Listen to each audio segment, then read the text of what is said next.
Howdy, y'all. Welcome to the Beverly Hillbillies Facts and Trivia. Y'all kick off your shoes and you said a spell, all right? Now here's your host for the show, the old Kentucky boy himself, Mr. Bob Snap.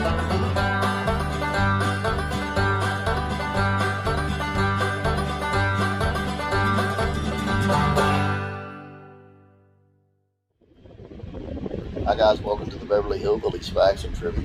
Appreciate you being here. If you have not yet, I ask you to please subscribe, share these out. Thank you. Today's video is on the top 10 Beverly Hillbillies episodes according to CBR.com. I kind of agree with what they had, so let's just take a look and see if you agree. Number 10, That Old Black Magic. That Old Black Magic, Season 4, Episode 2, was an episode that framed the rustic rural roots of Beverly Hillbillies against the contemporary modernism of affluent urbanism through a different narrative technique. That narrative technique was to move the characters outside the perimeters of the show's usually more grounded fish-out-of-water style than it had at the time. The Old Black Magic accomplishes this by depicting Granny as a superstitious individual who is convinced that Mrs. Drysdale has been turned into a bird. In the series that peaked in its first 2 seasons, this episode was one of the few exceptions. The Clampetts entertain. Jed Clampett attempts to get Granny out of a depression low by throwing her a party. This party naturally becomes the source of a misunderstanding as Jed invites the Drysdales. When Mr. Drysdale's boss comes along, the show's conceit sets in. The Clampetts entertain was Season 1, Episode 31, features one of the show's funniest misunderstandings. Mr. Drysdale's boss' view of the Clampetts' sophisticated family reflects the strangeness of the family living in California. Drysdale's boss is so incapable of imagining real hillbillies that he's convinced the party is a hillbilly-themed gathering akin to a costume party. Jethro's Friend is number 8. Jethro's Friend, Season 1, Episode 36, lets the characters really open up and show the size of their hearts to the audience. Beverly Hillbillies is so often about how out of place the family is that it glosses over the finer elements of its characters. Jethro's friend, Armstrong, comes from a very different background than that of the Clampett family, and that fact comes across very clearly in the episode. Armstrong has spent his life being coddled, as his family believes that he is too frail. The Clampetts only see a kid who wants to have fun. Where their family would typically be shown as confused and misunderstanding, they embrace Armstrong and show him a different way of life than which was known in his sheltered life. Number 7, The Clampetts Strike Oil. Clampetts Strike Oil is the very first episode of the Beverly Hillbillies, and it starts the show off in solid fashion, coming upon a fortune that catapults the Clampett family to prosperity. They're plunged into a new world they're unprepared for. The episode's significance is huge in what it was for the first mainstream television example of out-of-place family. It didn't look or act like the cultural norm for characters of the time. This concept predates both the Addams Family and the Munsters by 2 years. The Giant Jackrabbit comes in at number 6. Giant Jackrabbit, Season 2, Episode 16, is one of the silliest episodes of the show. Features one of Granny's more memorable moments dealing with an escaped kangaroo she understands to be a very large jackrabbit. The rest of the family dismisses her.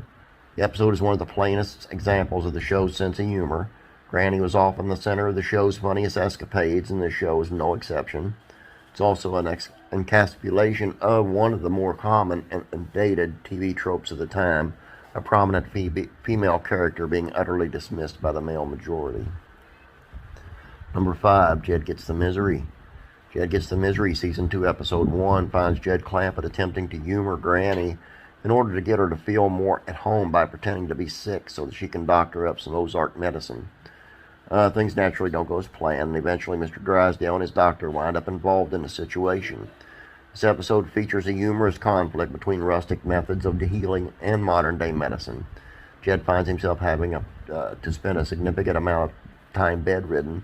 Despite his attempts to helping Granny, the situation backfires and he becomes involved yet in another crazy scenario. Number 4, The Family Tree. The Family Tree, Season 1, Episode 25, sees Mrs. Drysdale attempting to drive the Clampett family out of town before Miss Standish arrives. However, when she arrives, who's the head of the First Family Historical Society. She actually quite taken in the charms of the Clampetts. Mrs. Drysdale finds her plans to undercut the Clampetts thwarted once again, and one of the familiar themes of the show, families accepted into high society, and the commentary on how easy it is for people to stumble upon the means of success to further climb the social ladder. Number 3, the Clampett and the Dodgers. Clampetts and the Dodgers, Season 1, Episode 29, sees Jethro Clampett being courted by Leo DeRocha, manager of the LA Dodgers, to be a pitcher for the team after playing a game of golf together. Of course, this only comes after the Clampetts discovered that golf is a sport, not a hunting game. This episode was clearly influential, as DeRocha would be part of a similar episode of The Munsters a couple of years later. It also stands out as one of the best episodes of the Hillbillies that ever made. The scenes on the golf course are among the show's most memorable. Number 2, Jed Becomes a Banker. Jed Becomes a Banker from Season 1, Episode 24 is one of the sharpest episodes of the Beverly Hillbillies. Jed becoming a banker on the whims of Mr. Drysdale is a commentary of the well-connected, hooking up their friends with other positions in higher places. Jed naturally knows nothing about banking, and the episode makes clever remarks on how little vice presidents the companies make appearances at work. It's an episode that reflects the lack of trust in the institutions that was circulating throughout American society at the time from a humorous perspective. And the number 1 was the Clampetts in Court. Clampetts in Court from Season 1, Episode 32 is the best episode of the Beverly Hillbillies. Features arguably the funniest subject of the show and its funniest scenario. Seeing the Clampett family so confused about the workings of modern law is quite cool.